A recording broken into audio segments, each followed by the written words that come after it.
My lord, the preparations are complete. Excellent. Then let us begin. It's rare for dream collaborations to come to fruition in the gaming industry, but they almost always produce some of the best games.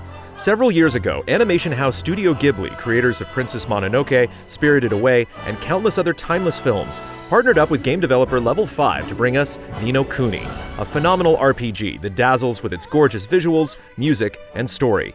So when the sequel, Revenant Kingdom, was announced, expectations were sky high.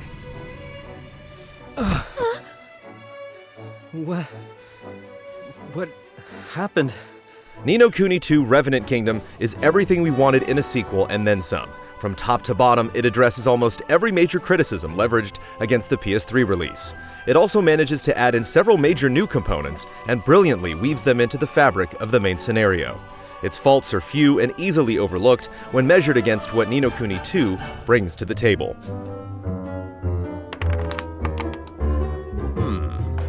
The battle system receives a complete makeover. Combat is more action-driven and moves at a much faster pace, which is a great change from the lethargic nature of its predecessor. Battles are a bit on the easy side, but they're flashy and fun, which is definitely an improvement. These changes feel like a direct response to complaints about the steep difficulty in the previous installment. You will blaze through remedial fights in no time, and you'll often feel powerful enough to take on higher-level foes. It's a great feeling to have, and a huge departure from the traditional JRPG theme of being underleveled and having to grind out battles in order to proceed. You will never have any need to grind in Revenant Kingdom, and this contributes to the excellent pacing, which is such a welcome change from the norm.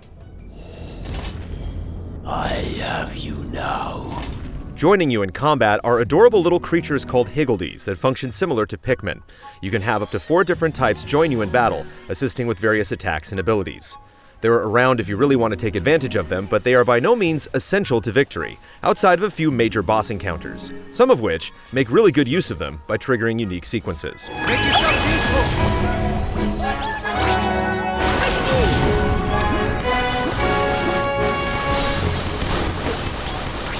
There's really only one element that ever disrupts Revenant Kingdom's pacing, and that's a new simulation system that allows you to build your very own kingdom. Unlocked very early in the game, you harness resources over time, which in turn allow you to build up new facilities and improve existing ones to better your kingdom's status. While this sounds like a quaint diversion, it can have a significant impact on your progression if you want it to. Facilities you develop and improve will in turn aid you directly by providing access to new weapons, gear, and other essentials to purchase, just like visiting any other major town in the game. On the flip side, building your own kingdom is almost entirely optional with the exception of a few key points where it acts as a barrier to progressing in the main story. Thank you! When you encounter these gates, you're unable to progress further until your kingdom meets certain requirements. If you aren't careful, you can get stuck idly waiting for a bit too long for your resources to replenish in order to develop or improve the necessary facilities to advance. Despite only being required a handful of times, this barrier could be frustrating, if not for the incredible amount of side activities at your disposal. And what would you know about running a country, huh?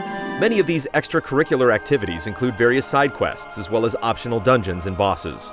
These diversions often have compelling storylines and provide meaningful rewards that can sometimes benefit your kingdom-building ambitions, like netting you a new citizen who can then staff one of your facilities and possibly unlock one of its hidden potentials. Whoa!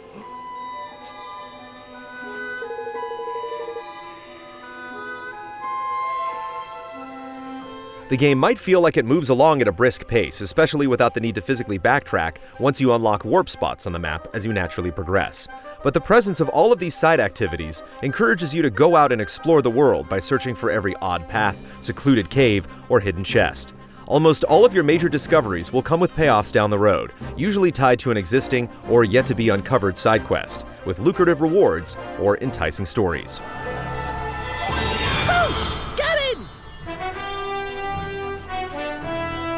These systems feel like they achieve a near-perfect synergy. Kingdom building, the main scenario, and all the side activities complement each other so well. And the best part is that everything is dished out at just the right amount.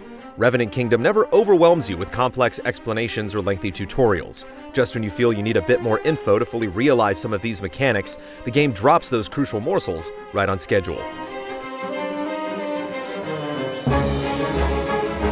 The one oddity to this otherwise harmonious balance is the new skirmishes.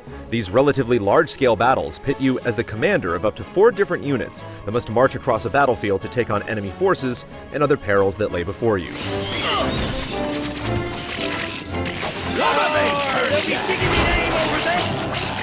While Revenant Kingdom tries to provide some depth to these battles with special maneuvers and the ability to improve or swap out units, it really boils down to just running up to a mass of soldiers or a stronghold and standing next to it until one side annihilates the other.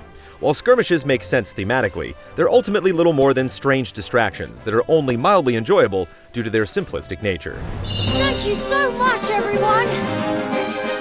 Ni no Kuni II's strongest suit is its narrative. The opening chapter is a bit weak and rushed, so it doesn't do the best job of establishing a solid attachment to the cast, but these pacing issues are short-lived. As the story progresses, it develops into an absolutely stunning tale that keeps you hooked until the very end, and presents a number of emotionally charged character arcs. Evan? Me to become king of this here world, is I not so? Yes? Revenant Kingdom's cast of characters is incredible, with solid stories behind each personality. The writing is on point throughout, though Evan's lines can get a little hammy.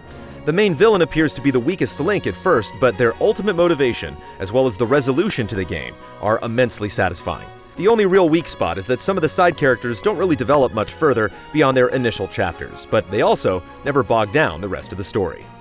I'm going to build a kingdom where everyone can live happily ever after.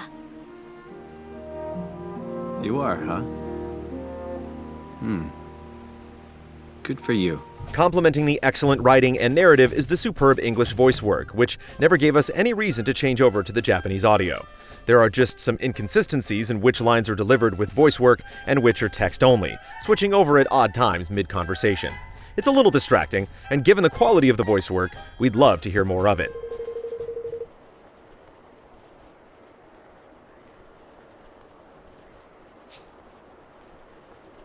Then I'll put an end to war and misery.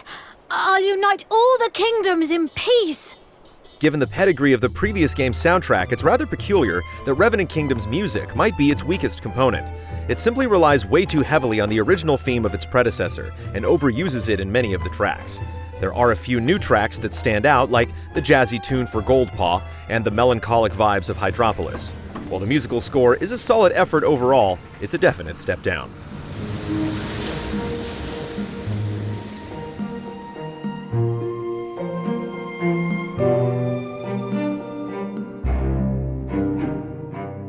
Some may argue Revenant Kingdom clocks in a bit on the short side at around 30 hours to finish the story, but it's a nice departure from the trend of top-rated JRPGs that last 60 hours or beyond. Ni no Kuni II is a brilliant follow-up that outdoes and improves upon its predecessor in just about every category. This is one fairy tale that most certainly earns its happily ever after.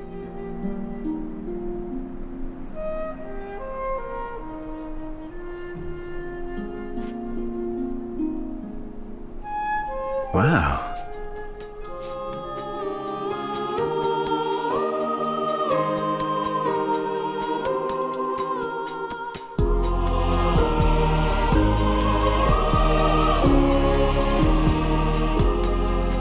Easy Allies reviews are made possible by generous viewers just like you. If you like what you see, check out patreon.com/easyallies to see our other videos, and consider becoming a patron to help us make more.